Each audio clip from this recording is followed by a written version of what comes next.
Hello, my friends. Welcome to the Wicked Bitter channel. I'm Travis. Thank you for checking out this video. If you are somebody who is new here and you love WWE content, I suggest you subscribe to this channel if you want WWE content every single week, because I got you. I'm posting it every single week. We do predictions, reviews. We talk about Raw notes, SmackDown notes. We do Raw and SmackDown watch-alongs. There's a lot going on here at this channel. We do watch-alongs recently, which I really do enjoy. Everybody comes in and we watch Raw together. In the comments, we all talk and have a good time. It's really fun. And then we do email videos. You send in your emails. I answer them here on these in video form. And then we talk about it afterwards. So if you're somebody who loves WWE content, subscribe to this channel, like this video. All right. Night 2 predictions for SummerSlam. This is going to be good. I believe at this point you've seen, hopefully, Night 1 predictions video. If you haven't, go back and check that one out. But this one will be Night 2. So, of course, we're not covering every single match. We're covering just the matches that happen on Night 2. It's got a great one. I'm looking at my phone for reference here because we got a few good matches here. It's hard for me to keep track of all of them because I've done the other video where I've talked about the other ones. So, yeah, this is going to be good, man. I'm really looking forward to SummerSlam in general. Both nights, I think both nights are going to deliver equally as great. And I know sometimes when we watch WrestleMania, a lot of the time we say Night 2 was better than Night 1. I don't know if that'll be the case with SummerSlam. I think SummerSlam, both nights are going to be great. And I think there's going to be parts of Night 1 that people enjoy more than 2, and then vice versa. I think it's still going to be both nights, great action, great stories, great twists. I'm down for this. I cannot wait for this. Let's kick this off. Becky and Lyra Valkyria in a no disqualifications match for the Intercontinental Women's Championship. I think the caveat here is if Lyra loses to Becky, she can no longer face Becky for the Intercontinental Championship, of course, as long as Becky has it. Interesting.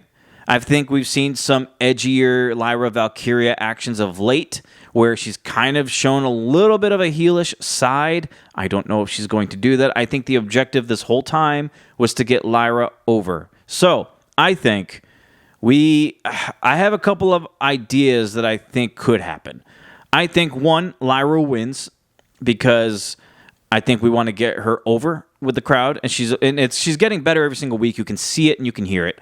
So I think this would really help her at a big PLE like this, having her beat Becky Lynch, a legend. Or I think Bayley could get involved in this match. I think Bayley, because it's a no DQ match, because Bayley looks lost and at a loss of words.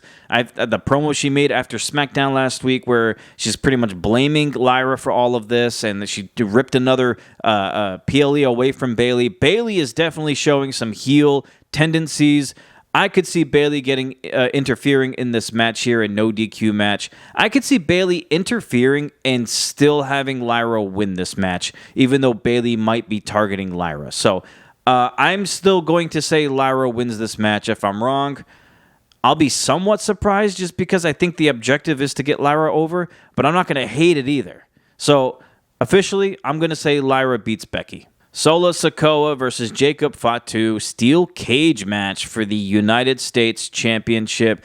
As much as I want to say Jacob Fatu is going to win this match, Solo just won that title, and Solo's got his family tree with him, and I think they're going to get involved. I think they're going to cost Jacob this match. And look, it being a cage match gives a reason or a way for Solo to win without having to pin Jacob Fatu. I think Solo can escape the cage, either climbing over or through the door. So I'm not going to dig too much into this one. I would love to see Jacob win it, but I feel like Solo's going to win, and I feel like it's going to come from help from his crew.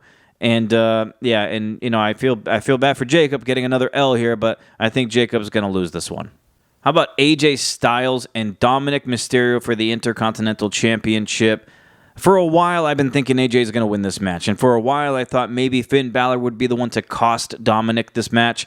I think Liv's injury really plays a factor. I think Liv being out may not allow that to happen. So I'm going to say that Dominic Mysterio finds a way to retain this title. Maybe he gets a huge assist from Roxanne Perez, which will, I guess, also find a way to kind of win him over. She's already given him nuggies.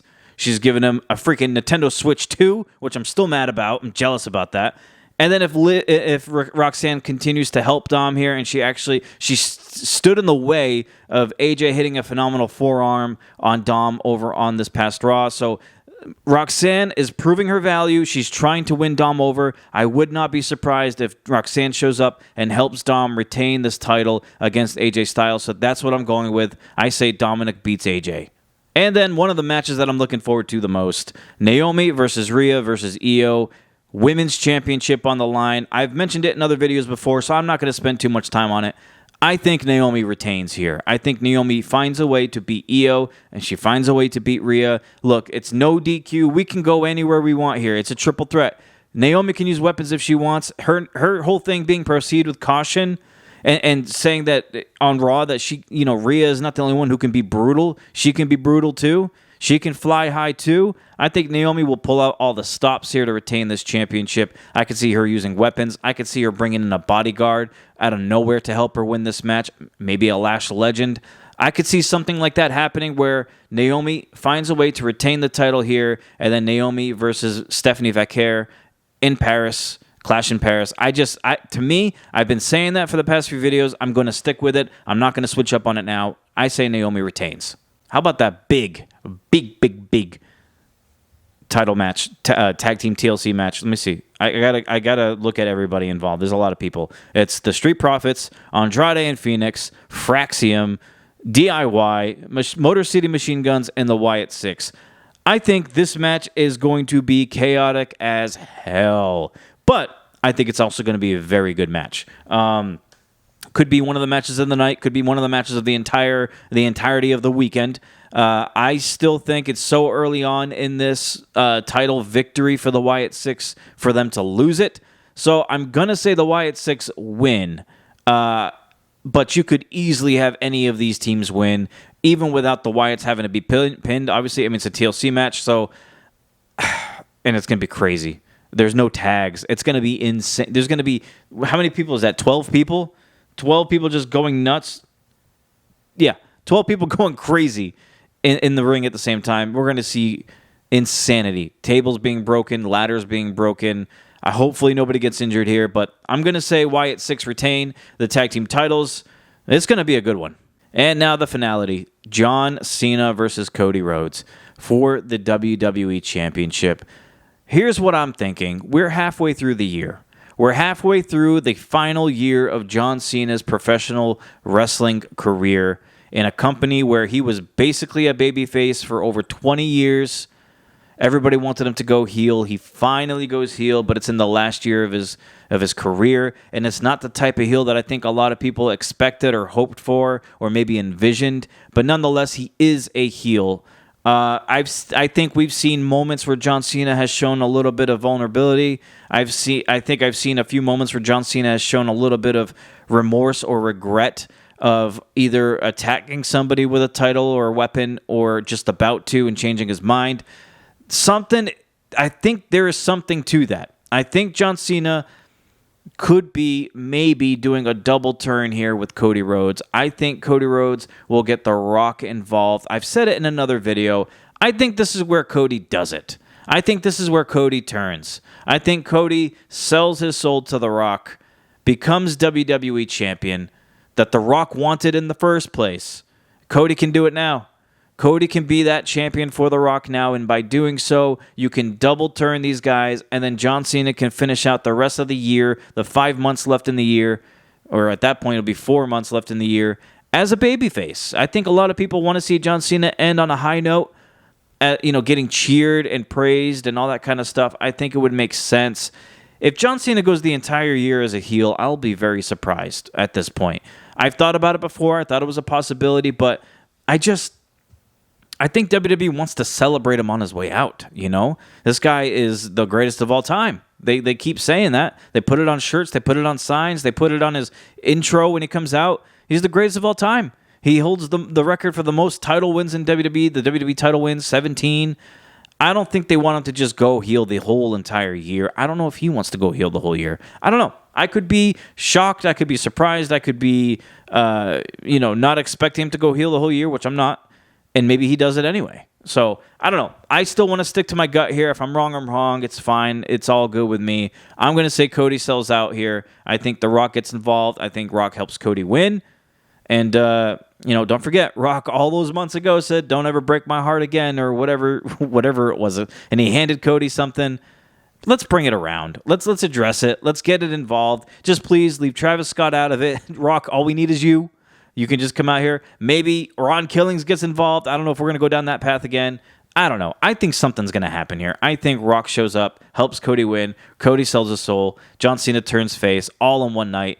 And I think the SummerSlam is going to go off the air with a bang.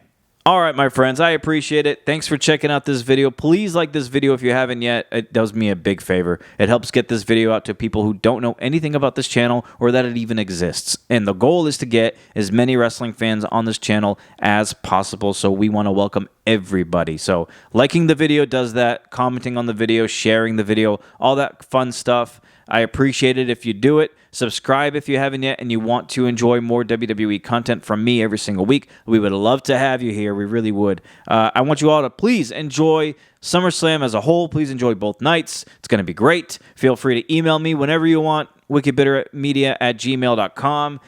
I would love to hear from you. Leave it in the comments, all that fun stuff. Until we eat again, my friends, we will, of course, go over the things that happen at SummerSlam once the show ends. I cannot wait for it. Until we eat again, my friends, have a good rest of your week and weekend. I will see you in the next video. And as always, remember to stay bitter.